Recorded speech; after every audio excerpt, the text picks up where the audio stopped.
Oke, welcome back to my channel Demova Group Official.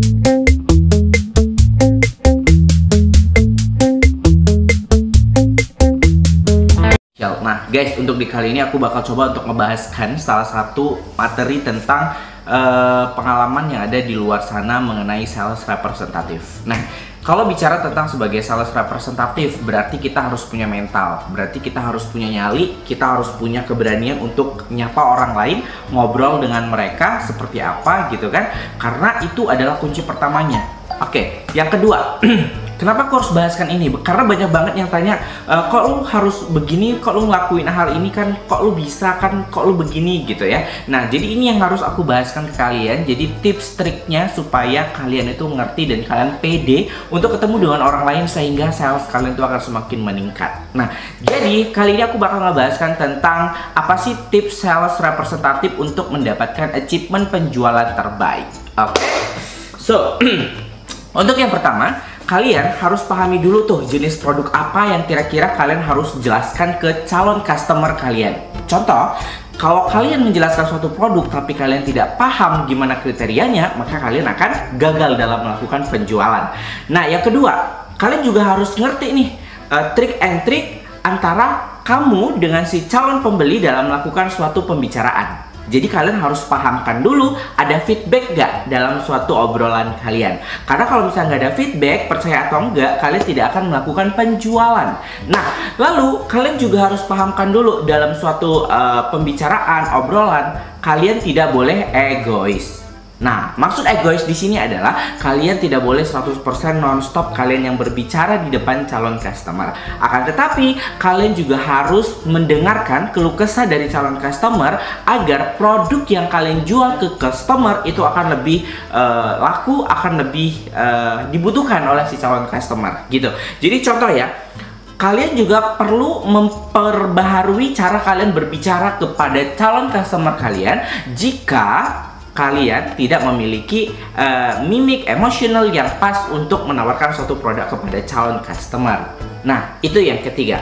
Nah, sekarang kita bahaskan yang keempat.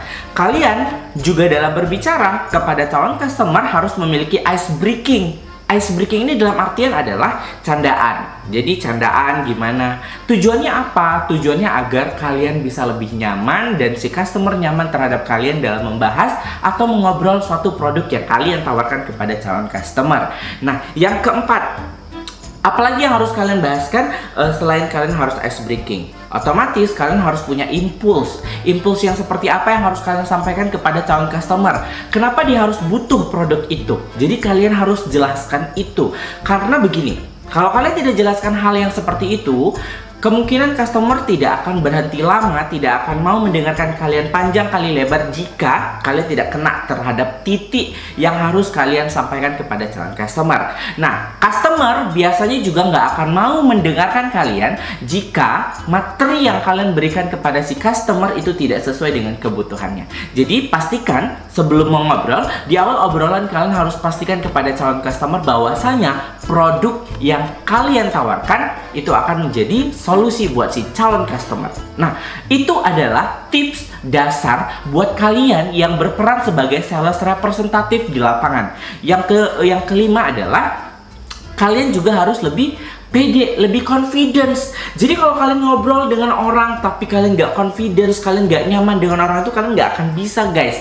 Jadi kalian harus bisa benar-benar fokus dan kalian harus percaya diri bahwasanya materi yang kalian sampaikan itu good. Materi yang kalian sampaikan itu adalah berbobot. Seperti itu. Jadi kalian juga harus punya attitude dalam menjelaskan suatu produk, dalam menjelaskan suatu hal terhadap calon customer.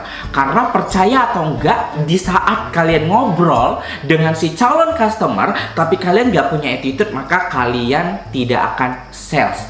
Maka improvement achievement sales kalian itu tidak akan dapat dan kalian tidak akan hit target dalam satu bulan.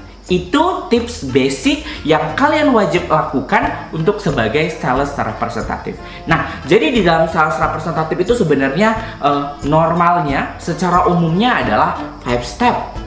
Kalian ngobrol, kalian kenalkan diri kalian, kalian bawa apa terhadap calon customer kalian, apa yang dibutuhkan calon customer kalian. Berikan solusi ke customer kalian. Jika dia butuh, maka jelaskan sesuai kebutuhannya. Tidak perlu panjang kali lebar dalam melakukan sales. Karena semakin panjang kali lebar dalam melakukan sales, customer pun tidak akan betah mendengarkan karena dia tidak membutuhkan dari produk yang dia inginkan. Seperti itu. Nah, lalu lakukan juga rehash. Lakukan apa yang setelah kalian jelaskan, apa yang setelah kalian berikan informasi. Pastikan si customer menanyakan suatu hal. Nah, itu yang saya katakan sebagai feedback. Jadi kalau misalnya kalian nggak punya feedback dalam suatu obrolan singkat terhadap penjualan suatu sales, kalian nggak akan bisa untuk achievement itu. Nah, jadi saranku adalah jika kalian belum pede, pedekan. Pastikan kalian berbicara di depan umum terus-menerus. Lakukan pembicaraan dengan orang-orang yang berbeda setiap harinya agar kalian terlatih dengan gimana caranya kalian harus berbicara nge-sales representatif di depan orang banyak. Lalu yang kedua, jika kalian belum pahamin produk yang kalian bawakan kepada calon customer, maka pahamkan dulu produknya, maka ingatkan, detailkan apa kira-kira yang harus disampaikan ke calon customer biar kalian nge-sales hari itu. Lalu, jika setelah itu kalian harus lakukan rehearse, impulse, dan lain sebagainya. Nah, jadi itu adalah tips dasar buat kalian. Oke?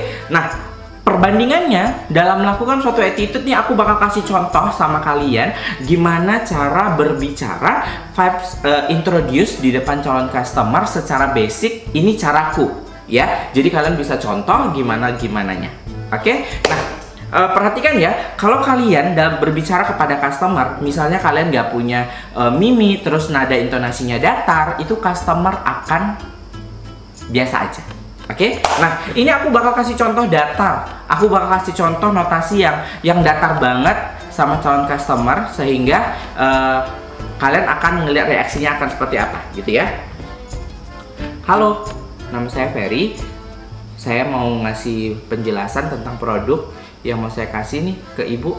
Kira-kira ibu ada waktu nggak? Oke, kalian harus bisa bedakan ya. Nah, jadi ini adalah praktek saya kalau saya menggunakan intonasi yang berbeda. Hai Bu, apa kabar? Nama saya Ardi. Saya perwakilan dari salah satu produk yang akan menjelaskan ke ibu. Nah, tapi di sini kita nggak bermaksud jualan. Nah, di sini kita mau ngasih informasi singkatnya nih Bu, hanya 2 menit, nggak lama-lama. Nah, by the way, ini saya bicara dengan ibu siapa? Jadi itu adalah contoh singkat basic kalau kalian sebagai sales representative di lapangan. Apapun jenis produknya, kalian harus pahamkan itu. Nah, semoga ilmu basic ini bermanfaat buat kalian. Next, mungkin bisa komen di bawah kira-kira akan ngebahaskan apa lagi tentang di lapangan mengenai sales representative.